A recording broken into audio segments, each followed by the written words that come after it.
Hello दोस्तों, welcome to back meditation. So finally guys, आज का वीडियो हम लाए। आज का टॉपिक जो है संविधान संशोधन से ले आए। जो नवीनतम संविधान संशोधन हुए हैं 97 से हम लिए हैं और 106 तक जो संविधान नवीनतम संविधान संशोधन हुए और इसके बारे में कब कब हुए, कौन कौन सा संविधान संशोधन, इसके बारे में क्या है, पूरी बहुत ही अच्छे से कलेक्शन करके हम एक जगह पूरा ही इस वीडियो में हम आपको बताने वाले हैं। तो आइए वीडियो करते हैं स्टार्ट। सबसे पहले जानते हैं दोस्तों संविधान संशोधन। संविधान संशोधन जो है हमारे सबसे पहले संविधान, भारतीय संविधान में जान लेते हैं। तो भारतीय संविधान के भाग 20 में है और 300 आर्टिकल 368 से है, 368 में है और यह साउथ अफ्रीका के संविधान से लिया गया है संविधान संशोधन। तो चलिए ठीक है, यहाँ तक तो ठीक है। अब हम संविधान संशोधन स्टार्ट करते हैं। तो अगर आप हमारे चैनल को सब्सक्राइब नहीं किए तो GDPM 2.0 हमारे चैनल का नाम है, तो आप सब्सक्राइब कर लीजिए ताकि ऐसा ही वीडियो हम डेली अपलोड करते रहते हैं, स्टडी मटेरियल। ठीक है, तो आइए वीडियो करते हैं स्टार्ट। तो सबसे पहले हम यहाँ से स्टार्ट करते हैं 97वां संविधान संशोधन से, जो 2011 में हुआ था। तो 97वां संविधान संशोधन 2011 में होता है, ये इसके बारे में देख लेते हैं। तो देखिए भाग 9, तो संविधान संशोधन क्या किया गया, तो भाग 9 का ख जोड़ा गया और आर्टिकल 43 के ख जोड़ा गया। देखिए इसमें क्या है, तो सहकारी समिति। तो कैसे याद करेंगे, देखिए 97, 100 का प्रोनाउंसिएशन आ रहा है कि नहीं, 100 और 100, 97 सहकारी। तो इस तरह हम याद कर लिए 97वां संविधान संशोधन क्या हुआ था, तो सहकारी समिति। तो क्या, तो 9, देखिए भाग 9 में पंचायती राज व्यवस्था तो ही है, भाग 9 के क में क्या है, तो नगर पालिका है, भाग 9 के ख में क्या है, तो सहकारी समिति। यही बात आर्टिकल 43 में 43 में, तो 43 में क क्या है, निर्वाह मजदूरी है। 43 में क्या, निर्वाह मजदूरी, और 43 क में क्या है, तो मजदूरों की भागीदारी। आर्टिकल 43 में ख में क्या है, तो यही सहकारी समिति जोड़ा गया। कब, 97वां संविधान संशोधन 2011 में। चलिए ठीक है, अब 99वां संविधान संशोधन देख लेते हैं, जो इम्पोर्टेंट है बहुत ही, 2014 में। यहाँ से मोदी मंत्रिमंडल, जब मोदी जब सरकार में है, नरेंद्र मोदी प्रधानमंत्री, तो ठीक है, तो यहाँ से 2014 से तो 99वां संविधान संशोधन वो पहला संविधान संशोधन इनके कार्यकाल में हुआ। ठीक है, नरेंद्र मोदी के। तो देखिए इन्होंने पहला ही संविधान संशोधन क्या किया, इन्होंने देखा कि हमको कौन रोक सकता है, तो हमको सुप्रीम कोर्ट रोक सकता है। तो ये सुप्रीम कोर्ट पर ही सीधे अटैक, पहला संविधान संशोधन सुप्रीम कोर्ट पर ही अटैक कर दिए। तो देखिए इसमें क्या हुआ, तो सुप्रीम कोर्ट के संविधान संशोधन में इन्होंने क्या किया कि जो सुप्रीम कोर्ट के मुख्य न्यायाधीश के, जो अभी जो मुख्य न्यायाधीश कौन है, DY चंद्रचूड़ है। तो जो सुप्रीम कोर्ट के मुख्य न्यायाधीश है, उनकी नियुक्ति के बारे में, तो देखिए अभी जो सुप्रीम कोर्ट के नियुक्ति होता है वो कॉलेजियम पद्धति पर होता है। ठीक है, तो कॉलेजियम पद्धति क्या है, तो कॉलेजियम पद्धति वो है कि उसी में सुप्रीम कोर्ट के जो सीनियर जज है, न्यायाधीश हैं, तो उन्हीं में से 5 जज होते हैं और वही उसी में से एक क्या करते हैं, राष्ट्रपति के पास सिफारिश भेजते हैं और राष्ट्रपति क्या करता है कि राष्ट्रपति क्या करते हैं, वो मुख्य न्यायाधीश की नियुक्ति करते हैं, तो सिफारिश पे। तो लेकिन 5 मुख्य न्यायाधीश वो सीनियर जज ही रहते हैं सुप्रीम कोर्ट के।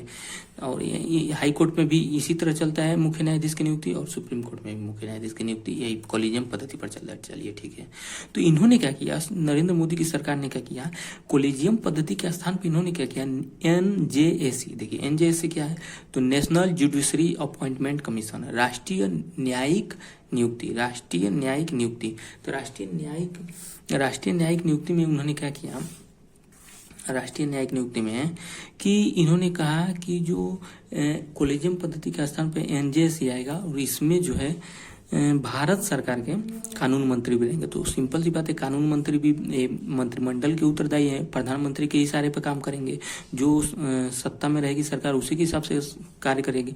तो NJAC क्या हो गया, तो ये एक कहीं ना कहीं यहाँ पे न्यायपालिका स्वतंत्र नहीं थी और संवैधानिक इसको घोषित कर दिया गया। और इस संविधान संशोधन, पहले संविधान संशोधन इनको क्या कर दिया गया, रद्द कर दिया गया, 99वां संविधान संशोधन नरेंद्र मोदी के। ठीक है, अब आते हैं 100वां संविधान संशोधन। 100वां संविधान क्या है, 2015 में हुआ था, भारत और बांग्लादेश के बीच में हुआ था। इसमें क्या हुआ था कि जो भूमि था ना, कुछ विवादित भूमि तक कुछ बांग्लादेश को दे दिया गया और बांग्लादेश से कुछ भूमि ले लिया गया। तो भूमि, 100वां संविधान क्या है, भारत और बांग्लादेश के बीच भूमि का। ठीक है, चलिए 101वां संविधान संशोधन 2016 में हुआ था। GST किसको नहीं याद होगा, तो 101 का कन्यादान, GST क्या है, 101 का कन्यादान गुड सर्विस टैक्स। अब देखिए GST को सर्वप्रथम किस देश ने लागू किया था, फ्रांस की राजधानी पेरिस किस नदी किनारे है, सीन नदी किनारे। चलिए ठीक है, तो लेकिन हमारा जो भारत में हमारे ये तो संविधान संशोधन हुआ था ना 101/2016 में जीएसटी, लेकिन लागू कब हुआ था तो 1 जुलाई 2017 में। आइए 102वां संविधान संशोधन 102वां संविधान संशोधन 2018 में हुआ था। अब ये क्या कहता है तो 2018 में ओबीसी जो राष्ट्रीय पिछड़ा वर्ग आयोग है को संवैधानिक दर्जा दिया गया और इसे आर्टिकल 338 में किया गया संशोधन। आर्टिकल 338 राष्ट्रीय पिछड़ा वर्ग को क्या कर दिया गया संवैधानिक दर्जा। अब देखिए हम कैसे याद किए 102 ओबीसी, वो 102 ओबीसी हम इसी तरह याद करेंगे। अब देखिए 103 का ईडब्ल्यूएस, 103 कैसे याद करेंगे ईडब्ल्यूएस 3 गो है ना तो E 103 EWS economical weaken section 2019 में। देखिए इसका संविधान 103 में क्या हुआ 10% आरक्षण, सवर्ण के लिए 10% आरक्षण। चलिए ठीक है। 104 संविधान संशोधन 2019 में 104 में क्या हुआ था देखिए 104 वहाँ संविधान संशोधन 2019 में होता है। इसमें देखिए इंपॉर्टेंट है, इसमें देखिए होता है एससी एसटी के लिए आरक्षण 2030 तक बढ़ा दिया गया। देखिए एससी एसटी का आरक्षण ना शुरू में 10 ही वर्ष के लिए किया गया था, इसको हमेशा 10-10 साल पे बढ़ा दिया जाता है।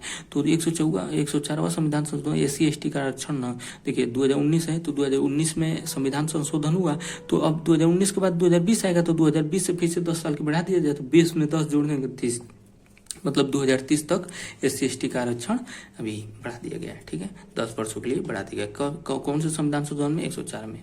अब देखिए इसमें एक और कार्य किया गया लोकसभा और विधानसभा में जो एंग्लो इंडियन होते हैं ना तो जो देखिए राष्ट्रपति लोकसभा में 2 एंग्लो इंडियन मनोनीत करता है और विधानसभा में एक राज्यपाल मनोनीत करता है एंग्लो इंडियन। एंग्लो इंडियन कौन है जो अंग्रेज थे यहाँ पे आगे शादी कर दिए उनके द्वारा बच्चे हुए तो अंग्रेज तो चले गए बच्चे उनके यहीं पर रह गए तो एंग्लो इंडियन हुआ। तो मोदी सरकार ने सर्वे किया 250 मात्र एंग्लो इंडियन ही बचे।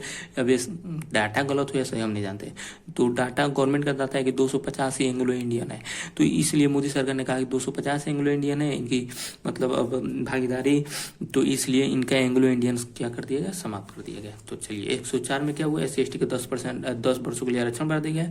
लोकसभा में 2 एंग्लो इंडियन विधानसभा में 1 एंग्लो इंडियन को समाप्त कर दिया गया। 105वां संविधान संशोधन में जी 105वां संविधान संशोधन 2021 में क्या कहता है राज्य और यूटी माने केंद्र शासित प्रदेश में देखिए राज्य और केंद्र शासित प्रदेश में जो ओबीसी है ना ओबीसी में कौन कौन सी जातियां शामिल रह सकती हैं ये केंद्र सरकार राज्य सरकार और केंद्र शासित प्रदेश यह अपना सूची मतलब कौन कौन सी जातियां शामिल रह सकती हैं ओबीसी में यह सूची बना सकती है। इसको ये बहुत ही बड़ा ये देखिए आने वाला समय में इस पर जरूर बहुत ही बड़ा एक्शन लिया जाएगा। ठीक है तो 105वां क्या है कि राज्य और केंद्र शासित प्रदेश ओबीसी में कौन कौन सी जातियां रहेंगी सूची तैयार कर सकता है। 106वां संविधान संशोधन देखिए हाल ही में हुआ है तो देखिए 2024 में हुआ है। अभी हाल ही में नारी शक्ति वंदन अधिनियम इसमें महिलाओं के लिए 33% आरक्षण का बिल पास किया गया है। तो आई होप कि आपको पूरा संविधान संशोधन नवीनतम बहुत ही अच्छे तरीके से आपको समझ में आ गया होगा। तो आपको अगर समझ में आ गया तो हमारे चैनल को सब्सक्राइब कर दीजिए, लाइक कीजिए, कमेंट भी कर दीजिए, थोड़ा और कुछ नहीं हो तो मोटिवेशन मिलता है थोड़ा। ठीक है तो इतना एक जगह इतना अच्छा देखिए मटेरियल कलेक्ट करके लाए हैं आप लोगों के लिए। ठीक है तो रिवीजन भी हो गया और अच्छे से हम लोग देख लिए संविधान संशोधन। ताकि मिलते हैं नेक्स्ट वीडियो में और चैनल को प्लीज सब्सक्राइब कर दीजिए इससे ताकि हमको मोटिवेशन मिलता रहेगा।